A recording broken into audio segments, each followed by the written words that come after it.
Hi friends, welcome to कहानियों से रिश्ता। लालची मनुष्य हमेशा असंतुष्ट रहता है। लालच मनुष्य को पतन के मार्ग पर ले जाता है, जो अंत में उसके लिए घातक सिद्ध होती है। लालच में ऐसी मोहिनी शक्ति है कि मनुष्य की सारी सद्बुद्धि ध्वस्त हो जाती है। आज अपनी सच्चरित्रता से जिसे सम्मान मिला है, कल वही लोभ के कारण चोरी आदि कुकर्म करके औरों की दृष्टि में पतित हो जाता है।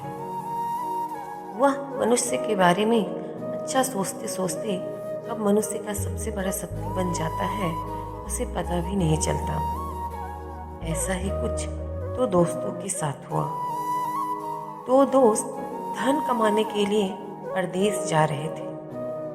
कुछ दूर चलने के बाद रास्ते में उन्होंने देखा कि एक बूढ़ा व्यक्ति उनकी ओर भागा हुआ आ रहा है। उसने पास आकर कहा कि इस रास्ते पर मत जाओ, यहाँ एक दरिंदा रहता है। दोनों ने सोचा कि बूढ़े ने किसी डरावनी चीज को देखा होगा। कुछ दूर चलने के बाद उन्होंने देखा कि रास्ते में एक थैली पड़ी हुई है। जब दोनों ने थैली को खोलकर देखा तो उसमें बहुत सारे सोने, चांदी, हीरे और ना जाने कितने बेशकीमती जेवरात पड़े थे। दोनों ने सोचा कि अब तो काम ही बन गया है, अब परदेश जाकर कमाने की कोई ज़रूरत ही नहीं है। चलो अब घर को लौट चलते हैं। इस पर पहले दोस्त ने कहा कि अच्छा चलो, बहुत जोर भूख लगी है, कुछ खाना खा लेते हैं। तुम पड़ोस के गांव से खाना लेकर आओ, मैं तब तक इस जेवरात की देख रेख करता हूँ। फिर दोनों वापस गांव चले जाएंगे। दूसरा दोस्त भोजन लाने के लिए चला गया। रास्ते में वह सोचने लगा कि अब तो जितने भी सोने चांदी के जेवरात मिले हैं सब आधे आधे हो जाएगी, क्योंकि मुझे यह जेवरात अपने दोस्तों के साथ बांटना पड़ेगा। क्यों ना दोस्त को जहर देकर मार दिया जाए। और यह सोचते सोचते उसने खाने में जहर मिला दिया।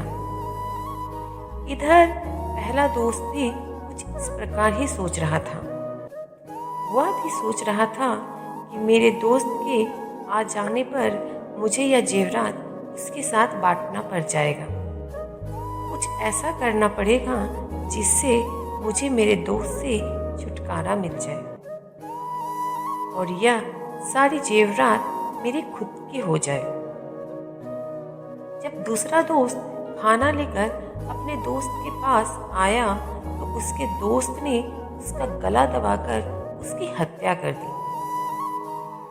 उसने अपने दोस्त का गला दबाकर यह सोच लिया कि अब तो सारा धन संपत्ति जो भी मुझे मिला है वह अब सभी मेरा ही रहेगा, क्योंकि मैं तो अपने दोस्त को मार डाला हूँ।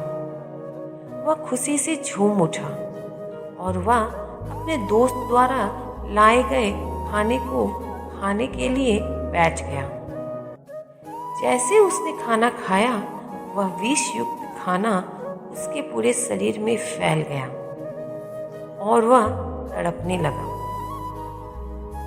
तभी वह बूढ़ा व्यक्ति वापस से आया। उसने कहा, तुम्हें तो किसी दरिंदे ने कोई नुकसान नहीं पहुंचाया, बल्कि तुम दोनों ने लालच में आकर खुद ही एक दूसरे का बुरा कर बैठे हो।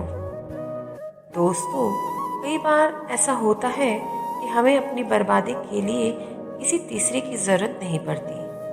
हम कई बार लालच में आकर खुद ही अपनी बर्बादी का कारण बन जाते हैं। अगर आप लालची हैं तो यह पक्का है कि आने वाले समय में आपके साथ बुरा होने वाला है, क्योंकि लालच बुरी बला है। इससे बुरा कुछ भी नहीं हो सकता।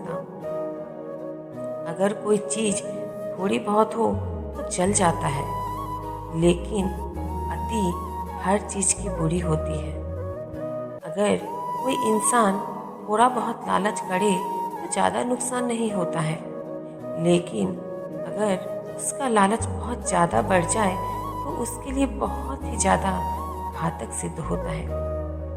आज हमारे देश में परिवार में झगड़े होते हैं, इसका सबसे बड़ा कारण लालच ही तो है। एक भाई अपने भाई को लालच की वजह से धोखा देता है। एक पति अपनी पत्नी को लालच की वजह से धोखा देता है। या सब हमारे रिश्ते खराब करते हैं। दोस्तों, कुछ पाने के लिए या थोड़ी से लाभ के लिए अपने परिवार वालों, अपने जानने पहचानने वालों से हम लालच कर बैठते हैं, लेकिन बाद में हमें इस लालच से कुछ हासिल भी नहीं होता, बल्कि हमारे पास धन संपत्ति, पैसे, जमीन जायदाद सब तो पार हो जाते हैं, पर जिन रिश्तों को हमें यह सब कुछ दिखाना होता है वह रिश्ते ही हमसे मुंह फेर लेते हैं। तो क्या फायदा है इस तरह के लालच करने का? लोभी की आकांक्षा इतनी प्रबल होती है कि वह दूसरे का नाश करने के लिए सदा तत्पर रहता है। लोभी मनुष्य दरिद्र के मुंह से भोजन छीन लेता है, धनी को भिखारी बना देता है, सती का सतीत्व नाश कर देता है और पति को पत्नी से अलग कर देता है। दोस्तों, मिलती हूँ अपनी अगली वीडियो में। तब तक के लिए बाय, टेक केयर। अगर आप मेरे चैनल पर नए हैं, प्लीज़ मेरे चैनल को विज़िट कीजिए। अगर आपको मेरे द्वारा सुनाई गई कहानियाँ अच्छी लग रही हो, प्लीज़ मेरे चैनल को लाइक, शेयर एंड सब्सक्राइब कीजिए। Thank you so much friends.